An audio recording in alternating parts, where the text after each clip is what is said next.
Hello everyone. If you haven't already, please print out this handout so you can follow along.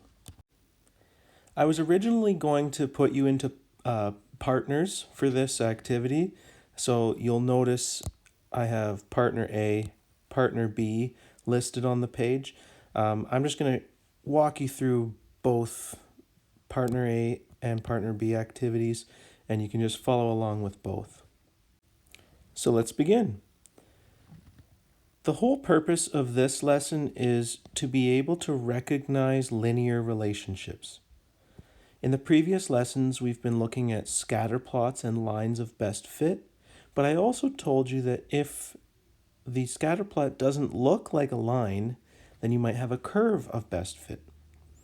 So we're going to look at how do you recognize whether your relationship is linear or nonlinear just based on a table of values. So here I have 3 frames, and they're following a pattern. So in the first frame, we have a square with side length 1. The second frame, we have a square with side length 2. The third frame, we have a square with side length 3. And for both partner A and partner B activities, it says draw the next 3 frames. So we have to think, okay, what is the pattern here? You can pause the video and try it on your own.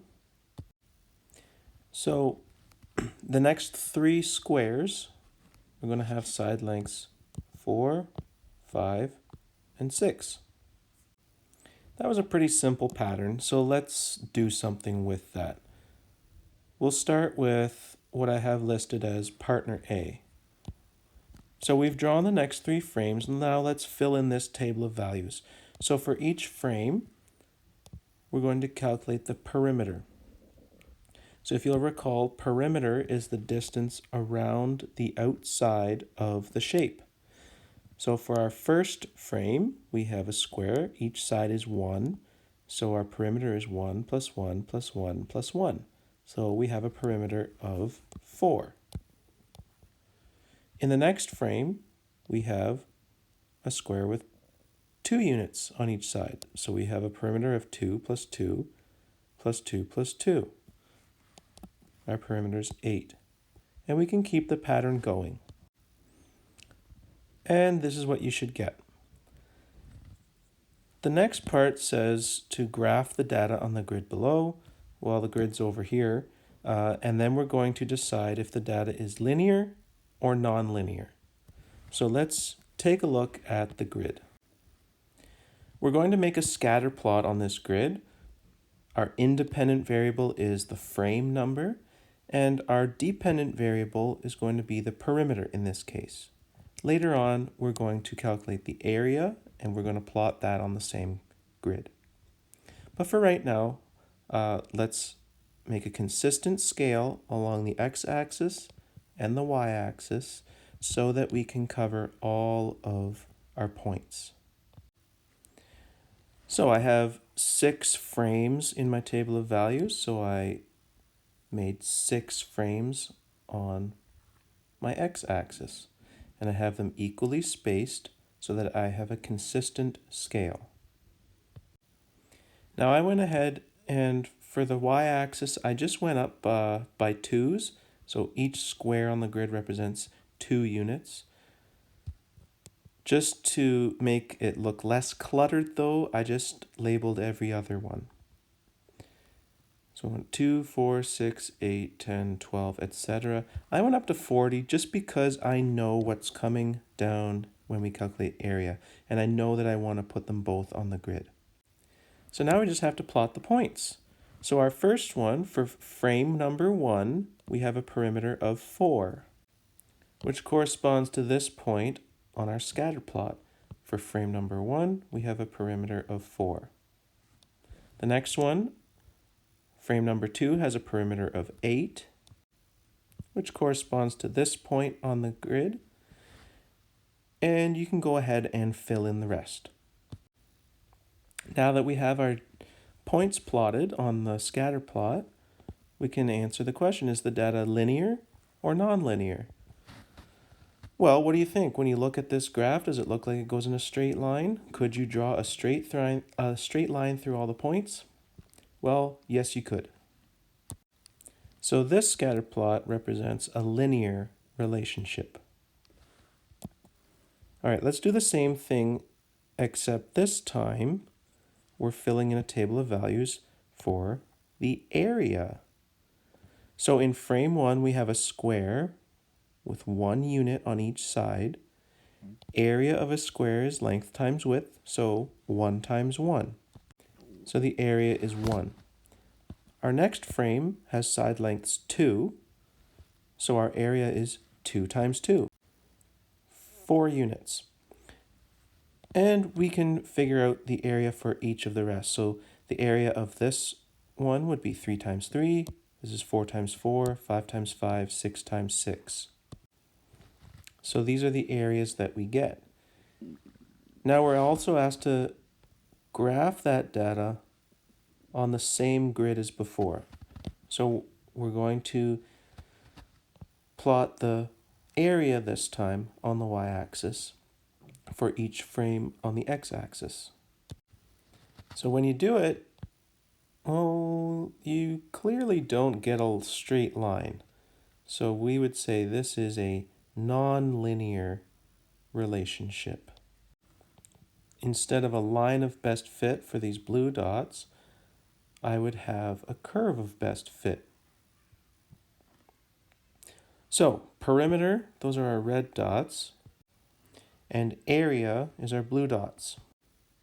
And it's always a good idea, just for communication, if you're putting more than one relationship on the same grid or on the same graph, that you label them which is which. That way it's not confusing. And if you don't have two separate colors, you can use different shapes. So I could use dots for perimeter and maybe squares or triangles or some other shape for area. And then just indicate that on the graph somewhere. When you flip the page over, you're going to see this. We're starting to talk about something called first differences. These are the differences between y values in a table of values with evenly spaced x values. So I'll show you what I mean with this example here. So here I have the number of weeks that a video has been posted and the number of downloads. So if I look at the number of weeks on my table of values, well, I'm starting at 2, then I'm going to 4, then I'm going to 6, then I'm going to 8, then I'm going to 10. These are evenly spaced values. They go up by 2 every time. So that's what I mean by evenly spaced x values. These are the first variable listed in my table of values. Those are the x values. The y values are my other variable. So in this case, the number of downloads. And that's always how we set up a table of values. We have our independent variable, or our x variable, on the left, and our dependent variable, or our y variable, on the right. Okay, so what do I mean by first differences? So they're the differences between the y values. So the way I tend to explain this is if I look at these two y values, as I travel from 8 to 11, am I increasing or decreasing? Well, I'm increasing. I'm starting at 8, I'm increasing by 3. So I would say the difference between these y values is 3. Then I can do the same thing as I travel from 11 to 14. Well, I'm going up 3. As I travel from 14 to 17, I'm going up 3. As I travel from 17 to 20, I'm going up 3. These numbers that I just wrote here are my first differences. And I can see in this case, they are all equal. We would say they are constant. So when the first differences are constant, or all equal, unchanging, The relationship is linear. So I don't even have to make a graph or a scatter plot in order to know that. I can figure out if this is going to give me a line just by looking at the table of values and finding the first differences. If all the first differences are equal, we have a linear relationship. And the opposite is true. If the first differences are not constant, then our relationship is non-linear. So when you find your first differences and they're constant, that means you have a linear relationship. If they're not constant, your relationship is non-linear. You won't get a straight line. Let's move on to some more examples. Okay, so in this, we're asked to calculate the first differences and then use that to determine if the relationship is linear or non-linear. So why don't you pause the video and try that on your own for both of these, and then you can check and see how you did.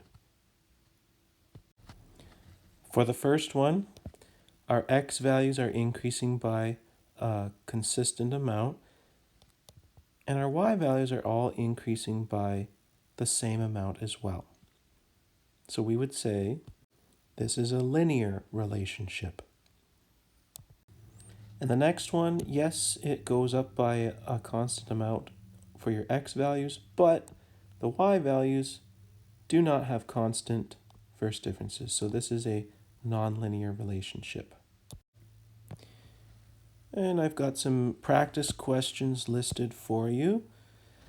Now, again, I originally planned for you to be put into partners for this.